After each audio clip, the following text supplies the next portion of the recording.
Latest updates ఎప్పటికప్పుడు పొందడానికి big TV WhatsApp channel follow అవ్వండి. లింక్ డిస్క్రిప్షన్ లో ఉంది. Welcome to big TV.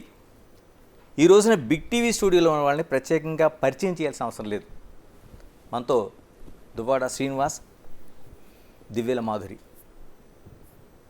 నమస్తే శ్రీనివాస్ గారు. నమస్తే సార్. మాధురి గారు బాగున్నారా? ఇలాగ రెండు పేర్లు అంటే దువ్వాడ శ్రీనివాస్, దివ్యల మాధురి అని రెండు వేరువేరుగా కాకుండా ఒకే ఇంటి పేరుతో పిలిచే రోజు ఎప్పుడని ఏమని చెప్పగలుగుతారా? లీగల్గా ఇంకా కోర్టులో డెసిషన్స్ ఉన్నాయి కదా సార్. కోర్టు నిర్ణయం వచ్చిన తర్వాత అప్పుడు ఫర్దర్ మీరు అనుకున్నవన్నీ. ఎంతకాలం వెయిట్ చేద్దాం అనుకుంటున్నారు? అది దైవాధీనం, కాల నిర్ణయం అండి. దానికి ఎవరు చెప్పలేం. అంతవరకు నేనైతే దువ్వాడ మాదిరిగానే ఉంటున్నాను, ఉందాం అనుకుంటున్నాను ఫ్యూచర్లో కూడా. ఆల్రెడీ దివ్యలు అనేది సైడ్ చేసి దువ్వాడ మాధురి, రైట్. ఫస్ట్ ముందుగా అంటే ఆయన పాలిటిక్స్లోన ఒక హీరో. సాధారణంగా ఆయన ఉండే విమర్శలు కావచ్చు, లేకపోతే ఆయన ప్రతిపక్షాన్ని ఎదుర్కొనే తీరు కావచ్చు, చాలామందికి విలన్ కూడా ఆయన. అలాంటి ఆయన్ని హీరోగా పెట్టి ఒక సినిమా తీయబోతున్నారు. ఏంటి ఫస్ట్ ఆ సినిమా కోసం చెప్పండి ఫస్ట్, ఎందుకంటే ఇవన్నిటికంటే ముందు మీరే మాధురి గారి ముందు చెప్పాలి, ముందు మీ హీరో కాబట్టి. సినిమా అంటే ఏం కాదండి, ఆల్రెడీ వాలంటీర్ అని ఒక మూవీ తీసాము. సార్ని మేజర్ రోల్గా పెట్టి ఒక మూవీ తీయడం జరిగింది. ఈ గత కొద్ది రోజులుగా జరుగుతున్న ఈ పరిణామాలకి మా స్టోరీ నచ్చి కొంతమంది డైరెక్టర్స్ మమ్మల్ని అప్రోచ్ అవుతున్నారు. మీ మూవీనే అంటే సార్ బయోపిక్ని స్టోరీగా మూవీ తీద్దామని వస్తున్నారు. ఇంకా జరుగుతున్నాయి మాటలు, త్వరలో మా మూవీ అయితే వస్తుంది. అంటే శ్రీనివాస్ గారి బయోపికా లేకపోతే మాధురి గారితో కలిపి ఉన్న బయోపికా? శ్రీనివాస్ గారి బయోపిక్ అంటే మాధురి లేకుండా ఉండదు కదా, మాధురితో ఉన్న బయోపిక్. ఓకే, అంటే ఎంతవరకు వచ్చినాయండి? అంటే అదేంటంటేనండి, ఆ స్టోరీలో 3 డైమెన్షన్స్.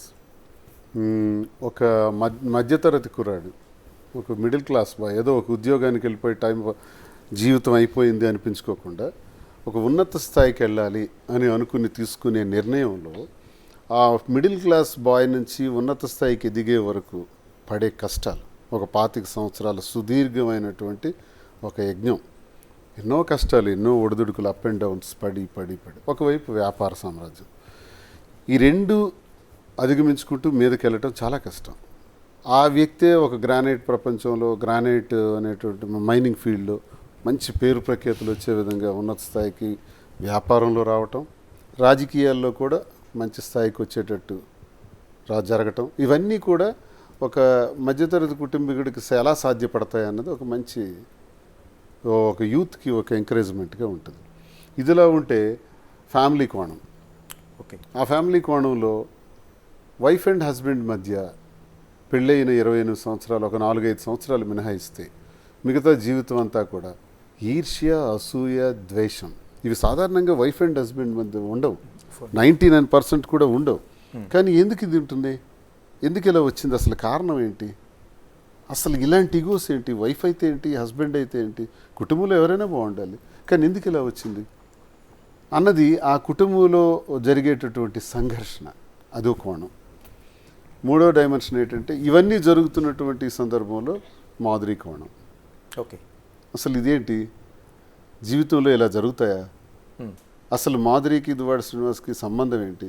ఈ సంబంధం ఒకవేళ ఉండేటప్పుడు ఎలా దీన్ని కంక్లూడ్ చేయటం, పబ్లిక్కి, ప్రజలకి కన్విన్స్ చేయాలి. ఫ్యామిలీ కోణాన్ని కన్విన్స్ చేయాలి, ఒక మిడిల్ క్లాస్ బాయ్ కోణాన్ని కన్విన్స్ చేయాలి, అలాగే ఈ ట్రాక్ని కూడా కన్విన్స్ చేయాలి. కన్విన్స్ చేస్తూ కంక్లూడ్ చేయాలని ఈ స్టోరీ తయారు చేయడం జరుగుతుంది. సో ఏ రకంగా వస్తుందన్న చూద్దాం. ప్రొడ్యూసర్ ఎవరు? మాధురి గారు మీరేనా? లేదండి, కేరళ నుంచి ఒకళ్ళు ప్రొడ్యూస్ చేయడానికి రెడీగా ఉన్నారు. ఓకే, అంటే స్క్రిప్ట్ అది అంతా రెడీ అయిపోయింది అండ్ టోటల్ ఇప్పుడు శ్రీనివాస్ గారు చెప్పిందా? చేస్తున్నారు, ఇంకా ఫైనల్ కాలేదు. అంత ఫైనల్ అయిన తర్వాత చూద్దాం. మరి మాధురి గారి పాత్ర, మీ పాత్ర అయితే మీరే వేయగలుగుతారు హీరోగా? ఆయన ప్రొడ్యూసర్ ఇష్టం, డైరెక్టర్ ఇష్టం. అది సార్ చెప్పినట్టు అది ప్రొడ్యూసర్, డైరెక్టర్ ఇష్టం. నా పాత్ర వేయమంటే నేనే వేస్తాను, వేరే ఎవరినైనా పెడతారంటే అది వాళ్ళ ఇష్టం. ఆ లైఫ్లో నీకు ఒక అవకాశం లేదు, ఈ సినిమాలు ఎందుకు ఇస్తారు మరి మీరు? కరెక్ట్ పాయింట్, నా పాత్ర నేనే వేస్తాను. అదే కదా. అంటే శ్రీనివాస్ గారిని ఒక ఫైట్లు, డ్యూయట్స్ కూడా ఉంటాయండి ఇందులో? డ్యూయట్స్ అది మరి మీరు ఆయనకి నేర్పించాలి తప్పించి మీకు ఎలాగా, మీకేం చెప్పాల్సిన అవసరం లేదు కదా. నేను అందులో జీరో. డాన్సెస్. ఏం చాలా మంది హీరోలు హీరోయిన్స్ డాన్స్ చేస్తుంటే చేతులు కట్టుకుని నిల్చుంటారు, అది కూడా ఇప్పుడు అది కూడా fashion. ట్రెండే, ఫ్యాషన్. ఎలా మరి ఆ ప్రొడ్యూసర్ డైరెక్టర్ ఏ రకంగా డిజైన్ చేస్తారో చూడండి, వారి ఇష్టం.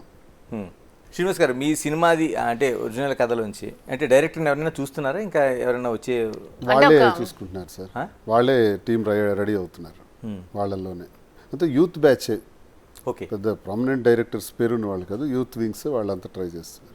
అంటే వాలంటీర్ అనేది వేరే మీరు తీశారు కదా ఒక సినిమా, వాలంటీర్ అనేది కంప్లీట్ గా పొలిటికల్ Political మూవీ. movie. అంటే జగన్మోహన్ రెడ్డి గారు ప్రవేశపెట్టిన పథకాలను చూపించాలని వాలంటీర్ మూవీ అనే ఒక మూవీ తీసి అది ఎలక్షన్ ముందు రిలీజ్ జగన్మోహన్ చేయడం రెడ్డి జరిగింది. గారు ఏ కాన్సెప్ట్తో రాజకీయాల్లోకి రావడం జరిగింది, వచ్చిన తర్వాత ఆయన పరిపాలన ఎలా ఉంది, మళ్ళీ ఆయన్ని ఎందుకు ఎన్నుకోవాలి, మళ్ళీ ఆయన్నే ముఖ్యమంత్రిగా ఎందుకు చేయాలన్న కాన్సెప్ట్తో వాలంటీర్ తీసాం. అందులో నేను క్యారెక్టర్ చేశాను.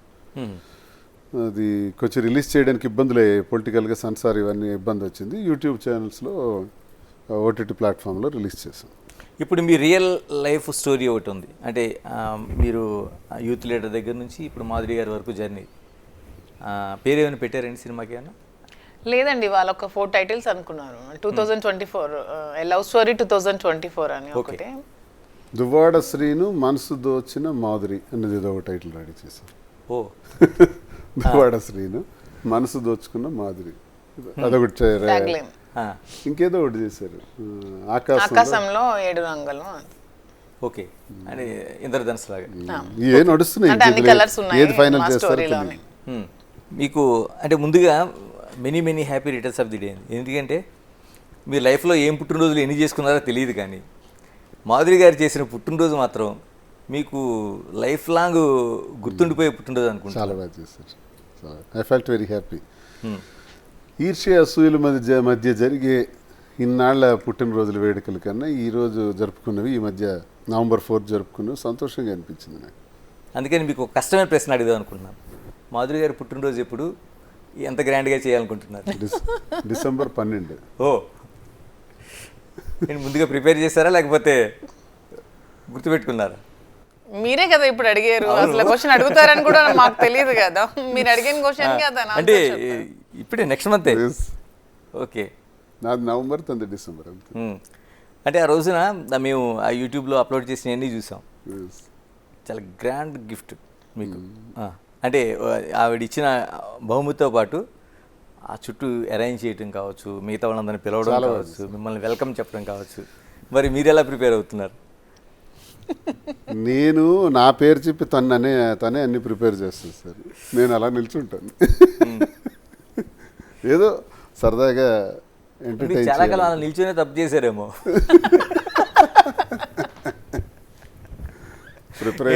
మీరే చెప్పాలి.